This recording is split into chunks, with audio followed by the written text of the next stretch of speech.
एक बार जोरदार तरीके से भारत माता की, भारत माता की, वंदे वंदे। भारतीय जनता पार्टी 27 साल बाद दिल्ली में सरकार आई है। भारतीय जनता पार्टी, भारतीय जनता पार्टी,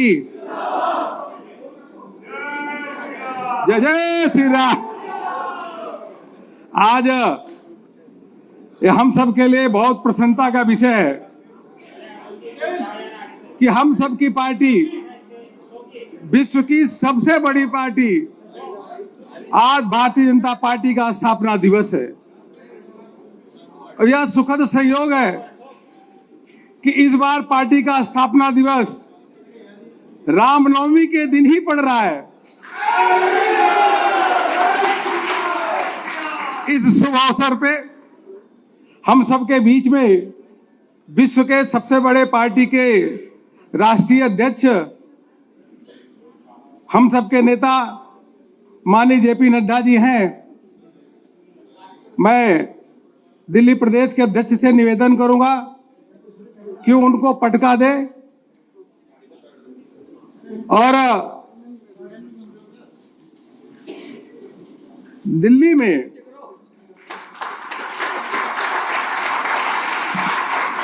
दिल्ली में 27 साल बाद सरकार बनी है। मुख्यमंत्री जी से निवेदन करूंगा कि वह माननीय अध्यक्ष जी का बुके देकर का अभिनंदन करे। बहुत तालियों के द्वारा स्वागत, अभिनंदन।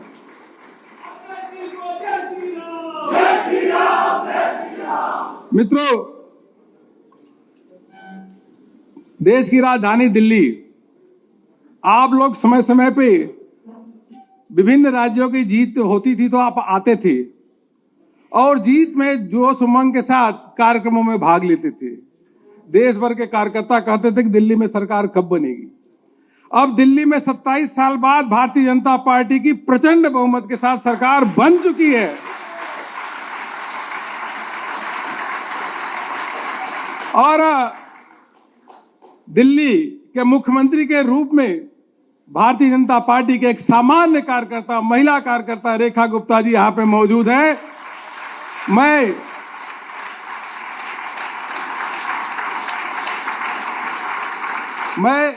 निवेदन करूंगा सुनील देवधर जी आप आए और रेखा गुप्ता जी का अभिनंदन करें। आप तालियों के गड़गड़ाहट के द्वारा। रेखा गुप्ता जी दिल्ली के यशस्वी मुख्यमंत्री हैं।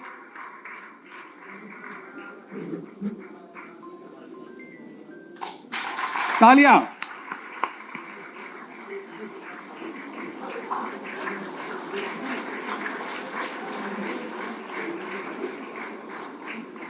हम राष्ट्रीय महामंत्री संगठन आदरणीय बीएल संतोष जी का स्वागत करते हैं। दिल्ली के प्रदेश अध्यक्ष वीरेंद्र सचदेवा जी, उनका भी स्वागत है, अभिनंदन है। और आज के कार्यक्रम में सीधे दिल्ली के यशस्वी प्रदेश अध्यक्ष वीरेंद्र सचदेवा जी से निवेदन करता हूं कि आकर के अपना स्वागत भाषण करें। वीरेंद्र सचदेवा जी।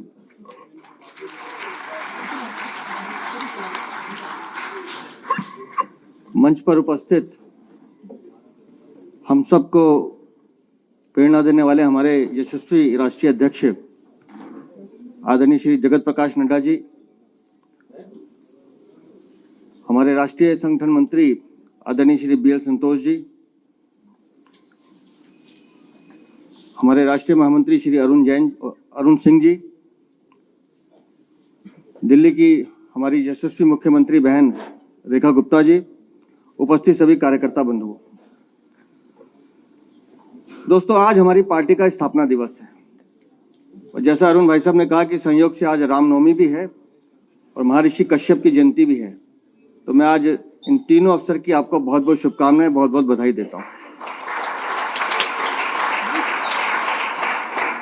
6 अप्रैल 1980 से जो हमारी यात्रा प्रारंभ हुई, डॉक्टर श्यामा प्रसाद मुखर्जी, श्रद्धेय दीनदयाल उपाध्याय जी के विचार को लेकर भारतीय जनता पार्टी का गठन हुआ और लाखों करोड़ों कार्यकर्ताओं की मेहनत, समर्पण और उनके संकल्प का यह परिणाम है कि आज भारतीय जनता पार्टी विश्व की सबसे बड़ी पार्टी है।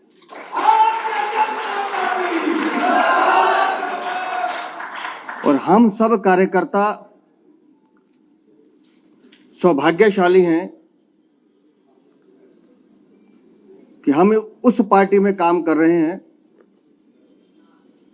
जिस पार्टी में माननीय प्रधानमंत्री श्रीमान नरेंद्र मोदी जी का करिश्माई सुशासन है, तो वहीं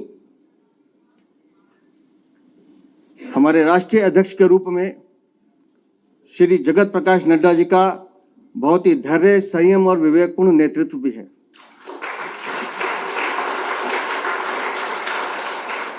मुझे इस बात का सौभाग्य है कि मुझे राष्ट्रीय अध्यक्ष जी के साथ काम करने का अवसर मिला है। लगभग 2 दशक से मेरा परिचय है, कभी पिता के रूप में, कभी सखा के रूप में, कभी मित्र के रूप में। वो हम सबको चलाने का काम करते हैं और आज पूरे देश में 21 राज्यों में भाजपा और एनडीए का शासन है।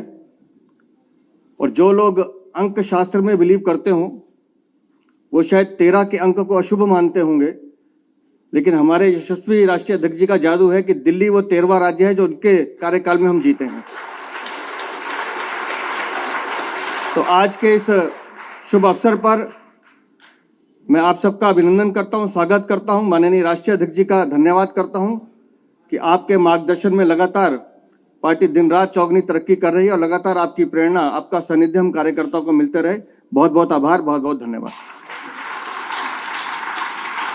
हमारे बीच में राष्ट्रीय पदाधिकारी भी हैं और सांसद भी हैं। उसके साथ साथ सभी पार्टी के वरिष्ठ जो कार्यकर्ता उनका भी स्वागत अभिनंदन करते हैं।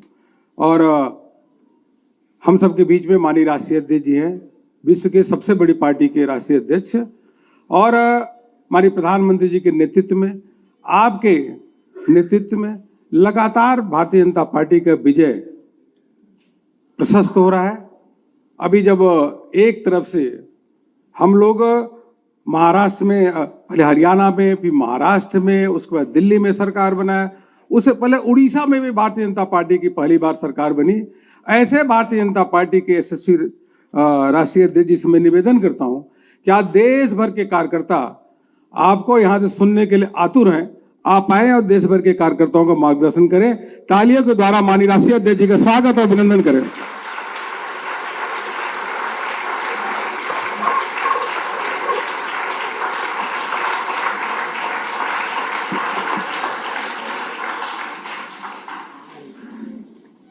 आज के स्थापना दिवस के अवसर पर मंच पर विराजमान भारतीय जनता पार्टी के राष्ट्रीय महामंत्री संगठन श्री BL संतोष जी, दिल्ली की यशस्वी मुख्यमंत्री बहन रेखा गुप्ता जी, हमारे राष्ट्रीय महामंत्री अरुण सिंह जी और दिल्ली के बहुत ही जुझारू और कर्मठ अध्यक्ष श्री वीरेंद्र सचदेवा जी। आज एक ऐतिहासिक दिन है जब हम सब लोग भारतीय जनता पार्टी का 40वां स्थापना दिवस मना रहे हैं। सबसे पहले तो मेरी ओर से और पार्टी के सभी करोड़ों कार्यकर्ताओं की ओर से आप सबको स्थापना दिवस पर बहुत बहुत शुभकामनाएं, बहुत बहुत बधाई। आज रामनवमी भी है, इसलिए रामनवमी के भी शुभ अवसर पर, शुभ दिन पर आप सबको रामनवमी की भी बहुत बहुत शुभकामनाएं। जय श्री राम। आज 9वें दिन नवरात्रि के, जब मां सिद्धदात्री कमल पर विराजमान होती हैं, वो दिन है। और इसलिए आज का दिन भारतीय जनता पार्टी को मां सिद्धदात्री का भी विशेष आशीर्वाद प्राप्त होता है। हम सब लोग राष्ट्र के पुनर्निर्माण में, नेशनल रिकंस्ट्रक्शन में, एक पॉलिटिकल मूवमेंट के रूप में, एक राजनीतिक आंदोलन के रूप में इस सफर में अपने आप को शामिल करते हैं। और इसलिए हमें याद रखना चाहिए कि हमारी यात्रा 1951 में राजनीतिक आंदोलन की शुरू हुई। वह यात्रा जनसंघ के रूप में, भारतीय जनसंघ के रूप में यात्रा शुरू हुई। राजनीतिक परिस्थितियों को देखते हुए 77 में कुछ समय के लिए हम जनता पार्टी में शामिल हुए और फिर अपने वैचारिक वैशिष्ट्य को लेकर 6 अप्रैल 1980 को फिर से हमने भारतीय जनता पार्टी के रूप में इस आंदोलन को आगे बढ़ाया। एक वैकल्पिक राजनीतिक व्यवस्था, एक वैकल्पिक राजनीतिक संस्कृति, इस बात को लेकर के यह आंदोलन चलता रहा। आज जब मैं याद करता हूं तो मुझे बैठे बैठे, जब अभी चर्चा हो रही थी, तो मुझे याद आया कि किस तरीके से जब हमने जनसंघ के दिया को अलविदा कहा तो उस समय अटल जी ने क्या वाक्यों का प्रयोग किया था। और मुझे वो भी याद है कि जब आडवाणी जी ने 6 अप्रैल में सब एक तरह के विचारधारा के लोग एकत्र हो जाओ और भारतीय जनता पार्टी का आह्वान किया था, तो उस समय का भी पॉलिटिकल डिस्कोर्स मेरे को याद है। उन दिनों एक इलस्ट्रेटेड वीकली एक मैगजीन होती थी और वो इलस्ट्रेटेड वीकली बहुत पॉलिटिकल और हिंदी में दिनमान होता था। मैं चाहूंगा कि आप सब लोग आर्काइव्स में जाकर के उन आर्टिकल्स को जरूर पढ़ें, तो आपके ध्यान में आएगा कि घना बादल कितना था। परिस्थिति में कहीं भी सूरज की किरण दिखती नहीं थी, लेकिन हमारे नेताओं की दृष्टि में स्पष्ट था कि हमारा रास्ता सही है।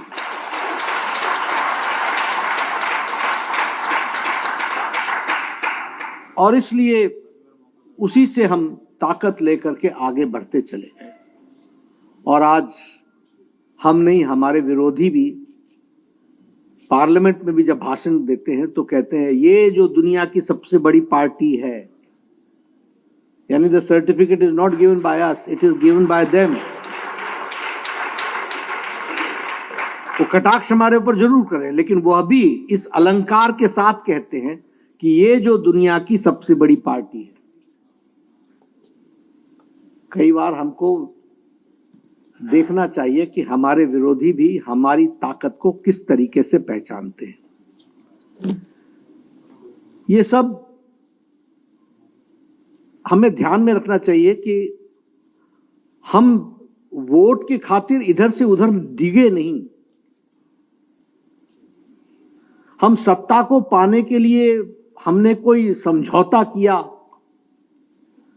विचारधारा के साथ समझौता किया या विचारधारा को डाइल्यूट किया, ऐसा हमारी यात्रा में नहीं हुआ। ये अकेली पॉलिटिकल पार्टी है जो आइडियोलॉजिकल वैचारिक अधिष्ठान पर अपने आप को अडिग रखा है और उसी पर ताकत के साथ आगे बढ़ती है। अभी संतोष जी बता रहे थे 1965 में, आज लगभग 60 साल हो गए। 22 से 25 अप्रैल पहली बार दीनदयाल उपाध्याय जी ने एकात्म मानव दर्शन, इसका व्याख्यान दिया था। 22 से 25 अप्रैल 1965 और फिर कैलिकट अधिवेशन में एकात्म मानववाद को लेकर के हम आगे बढ़े। हमारा उस समय मजाक उड़ता था, खिल्ली उड़ती थी, ये क्या है तुम्हारा कोई इकोनॉमिक एजेंडा है क्या? क्योंकि कार्ल मार्क्स के चश्मे से देखने वाले लोग एकात्मता में, होलिस्टिक में, इंक्लूसिव में किसी चीज को सोच सके, ये कल्पना से बाहर था। और कांग्रेस धीरे धीरे अपने आइडियोलॉजिकल डाइल्यूशन की ओर चल पड़ी थी। उसका आइडियोलॉजिकल डाइल्यूशन शुरू हो चुका था, उसमें ह्रास आ चुका था, लेकिन भारतीय जनता पार्टी ने एकात्म मानववाद को आगे बढ़ाया। और जब हम सरकार में आए, जनता पार्टी में, जहां हमारी प्रदेश की सरकारें बनी, तो उसको रूप देने का काम हम लोगों ने अंत्योदय के माध्यम से किया। और वही अंत्योदय को, उसी अंत्योदय को आगे बढ़ाने का काम मोदी जी के नेतृत्व में इस मंत्र पर हम चल पड़े, सबका साथ, सबका विकास, सबका विश्वास, सबका प्रयास, ऑल इंक्लूसिव, सबको इंक्लूड करना, सबको इन्वॉल्व करना, सबका इनपुट लगाना और सबके विकास के लिए हमने प्रयास करना। यह सरल शब्दों में साधारण व्यक्ति को समझ में आए, इस दृष्टि से हम लोगों ने इस आइडियोलॉजिकल यात्रा को आगे बढ़ाया। आज के दिन हमें श्यामा प्रसाद मुखर्जी जी को, पंडित दीनदयाल उपाध्याय जी को, अटल बिहारी वाजपेयी जी को, आडवाणी जी को, कुशाभाऊ ठाकरे जी को, सुंदर सिंह भंडारी जी को, जगन्नाथ राव जोशी जी को, ऐसे महान एक लंबी श्रृंखला है जो आज भारतीय जनता पार्टी का ताज दिख रहा है, उसके ये नींव के पत्थर रहे हैं, ये हमको ध्यान रखना है। और इसी कारण से आज हम इस मुकाम पर पहुंच सके हैं कि हम दुनिया की सबसे बड़ी पार्टी बनकर के खड़े हैं। संगठनात्मक शक्ति हमारी ताकत रही है। और जब मैं आइडियोलॉजिकल बेस्ड पार्टी कहता हूं, तो हमारे को ध्यान में रखना चाहिए कि श्यामा प्रसाद मुखर्जी ने 1949 में शायद नेहरू के कैबिनेट से, 48 में शायद नेहरू के कैबिनेट से इस्तीफा दे करके एक वैचारिक अधिष्ठान को लेकर के कि एक देश में दो संविधान नहीं चल सकते, एक देश में दो निशान नहीं चल सकते, एक देश में दो प्रधान नहीं चल सकते, इसको नेहरू की कैबिनेट से उन्होंने इस्तीफा दिया था। और 1951 से हमारी यात्रा शुरू हुई। 1953 में उन्होंने सत्याग्रह किया और आंदोलन का नाम था एक देश में दो निशान, दो विधान, दो प्रधान नहीं चलेंगे। और हम सबको मालूम है कि उनका बलिदान हुआ श्रीनगर की जेल में। संदेहास्पद स्थिति में उन्होंने अंतिम सांस ली। उनकी पूज्य माता ने जवाहरलाल नेहरू को चिट्ठी लिख करके कहा कि इसकी जांच होनी चाहिए। जवाहरलाल नेहरू जी ने उसको ठंडे बस्ते में डाल दिया और हमारे लाखों कार्यकर्ताओं ने बहुत गहरी सांस लेकर कहा था कि यह लड़ाई जारी रहेगी और हम इसको पूरा कर सकेंगे।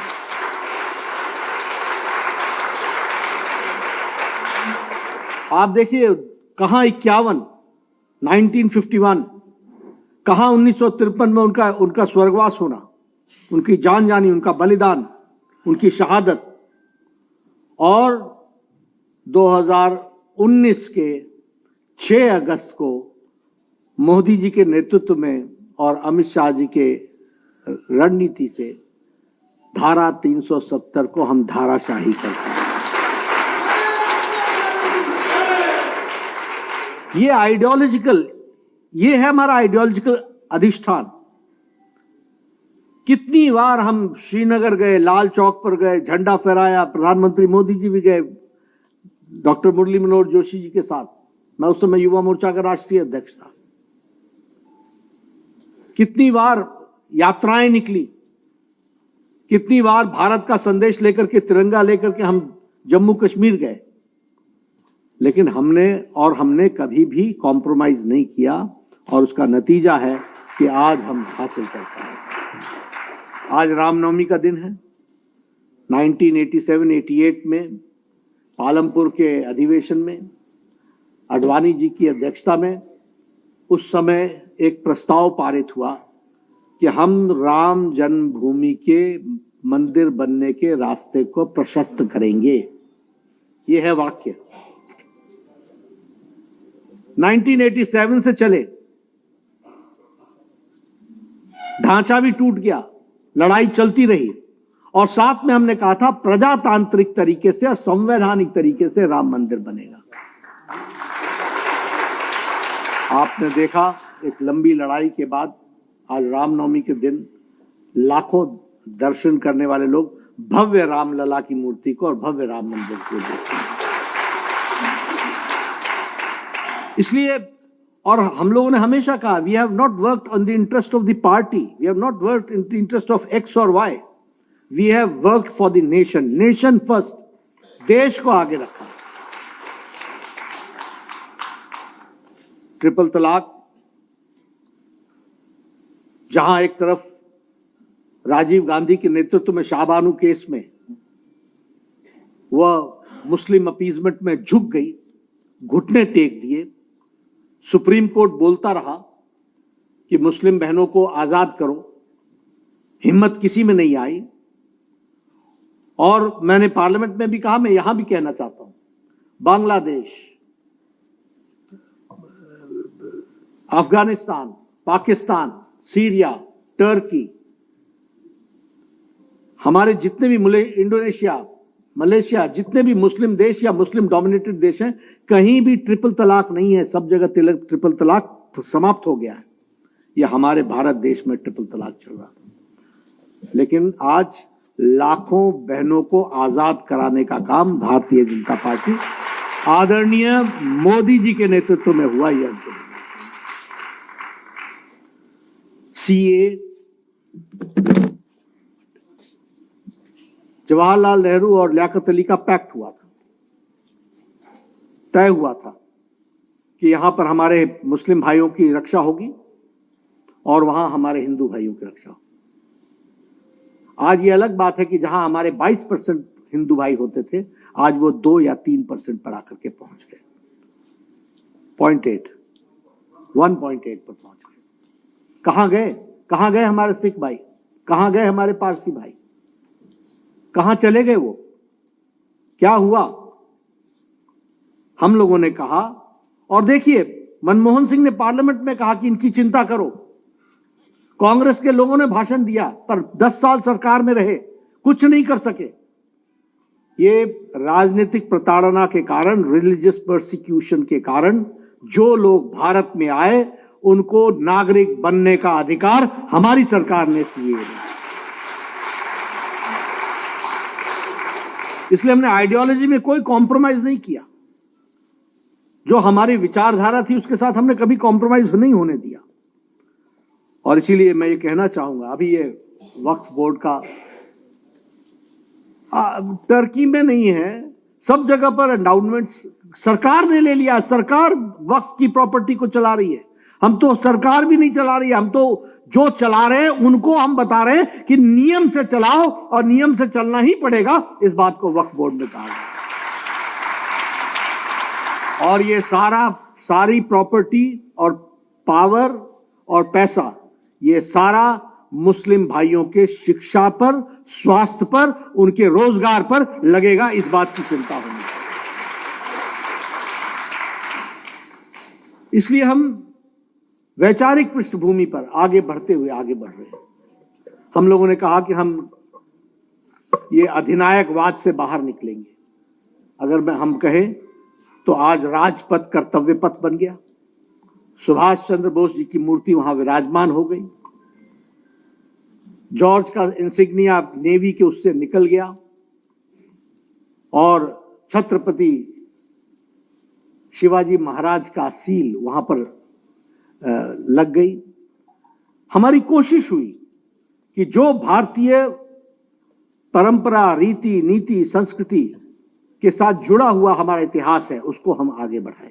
और उसमें भी हमने आइडियोलॉजिकली कभी अपने आप को कॉम्प्रोमाइज नहीं किया। इसलिए we are ideological based party, we are mass based party also, ideological base with a mass following. आज हम गर्व के साथ कह सकते हैं कि हमारे 240 मेंबर पार्लियामेंट लोकसभा में, 98 से ज्यादा हमारे राज्यसभा में, 1600 से ज्यादा हमारे विधायक, हमारे 13 सरकारों में विशुद्ध भारतीय जनता पार्टी की सरकार, 7 प्रदेशों में हमारी एनडीए की सरकार। यानी आज भारतीय जनता पार्टी और हमारी विचारधारा में ये करोड़ों करोड़ों कार्यकर्ताओं के द्वारा जो योगदान हुआ है, उसके माध्यम से हम एक आइडियोलॉजिकल बेस्ड पार्टी और मास फॉलोइंग के साथ और कार्डर बेस्ड पार्टी खड़े। जब मैं कार्डर बेस्ड पार्टी कहता हूं तो अभी अभी हमारी मेंबरशिप समाप्त हुई है। हम 13.5 करोड़ से ज्यादा क्रॉस कर चुके हैं। 13.5 करोड़, 10 लाख से ज्यादा हमारे एक्टिव कार्यकर्ता हैं। लगभग हमारे 6 लाख बूथ पर हमारे बूथ अध्यक्ष हैं। सबसे बड़ी कैडर बेस्ड पार्टी आज बनकर के तैयार हुई। चुनाव की बात करूं तो गुजरात में हम 6ठी बार सरकार में हैं, गोवा में और हरियाणा में हम 3री बार सरकार में हैं, मध्य प्रदेश में हम 4थी बार सरकार में हैं, उत्तर प्रदेश में, महाराष्ट्र में, त्रिपुरा में, उत्तराखंड में, मणिपुर में, आसाम में हम 2री बार सरकार में। और इसलिए, और सबसे बड़ी बात यह कि 27 साल बाद हम दिल्ली में भी विराजमान हैं।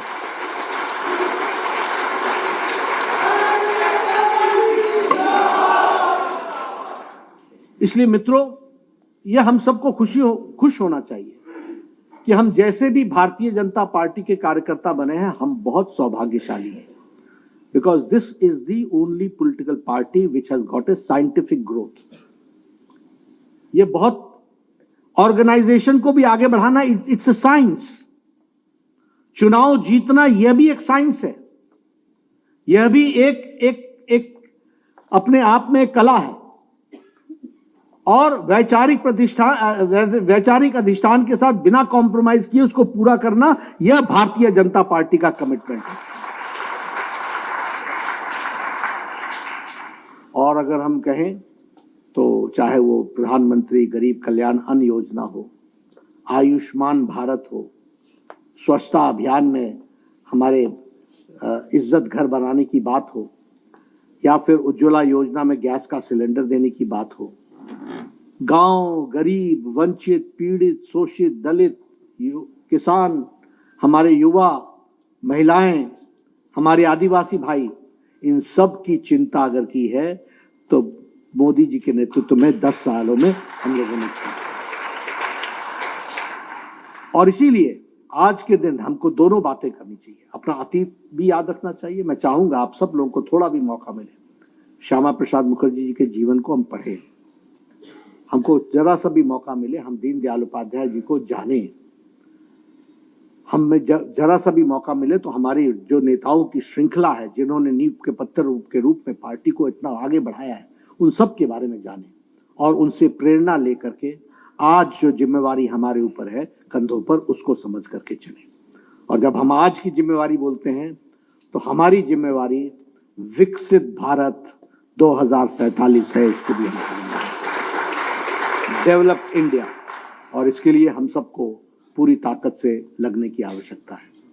पार्टी ने आज के दिन रामनवमी होने के कारण स्थापना दिवस की शुरुआत तो हुई है, लेकिन कल से लेकर के 13 तारीख तक भारतीय जनता पार्टी का एक एक नेता और एक एक कार्यकर्ता 5 लाख बूथ पर पहुंचेगा और 1 लाख बस्ती में पहुंच करके भारतीय जनता पार्टी का अलख जगाएगा और वहां पहुंचेगा।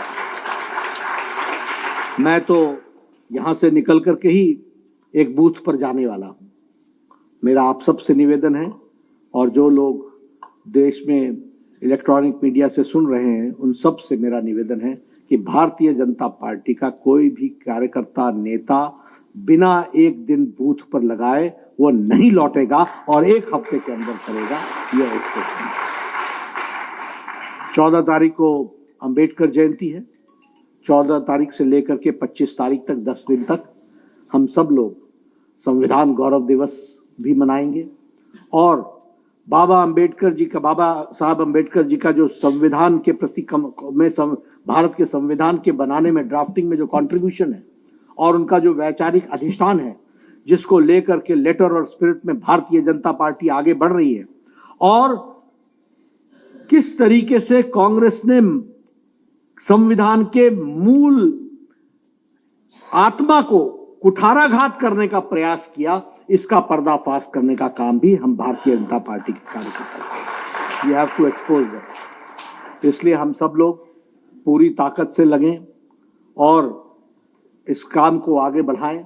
एक मेरा और निवेदन है कि आप जब बूथ पर जाएं तो वहां कोई भी ढूंढ करके कोई जनसंघ का कार्यकर्ता हो, कोई भारतीय जनता पार्टी के स्थापना काल का कार्यकर्ता हो, बुजुर्ग, उसके घर जरूर जाएं और उससे मिल करके आएं और उससे भी चर्चा करके आए। ये मेरा आपसे निवेदन है। मैं आज दिल्ली में एक मेयर, पूर्व में रही मेयर, 93 वर्ष की उम्र की भारतीय जनता पार्टी की कार्यकर्ता है, वैसे तो उनको भारतीय जनसंघ की कार्यकर्ता के 98 वर्ष की, उनसे मैं मिलने वाला हूं। लेकिन मेरा निवेदन है कि आप सब भी पुराने कार्यकर्ताओं के घरों में जरूर जाएं और ऐसे नहीं कि जा करके आ गए बस हो गया टिक मार, नहीं, पूरी बात सुननी है, उनको समझना है, उनको जानना है, उनसे पूछना है, उनके समय की बातों को समझने की जरूरत है। यह करने की आवश्यकता होगी। आप सब लोगों को स्थापना दिवस पर बहुत बहुत शुभकामनाएं। नई ताकत, नई उमंग के साथ हम चल पड़े और विकसित भारत को हम हासिल करें। इन्हीं शब्दों के साथ धन्यवाद। तमाम बड़ी खबरों के लिए बने रहिए किन्नी टाइम्स के साथ। वीडियो को लाइक करें, चैनल को सब्सक्राइब करना ना भूलें।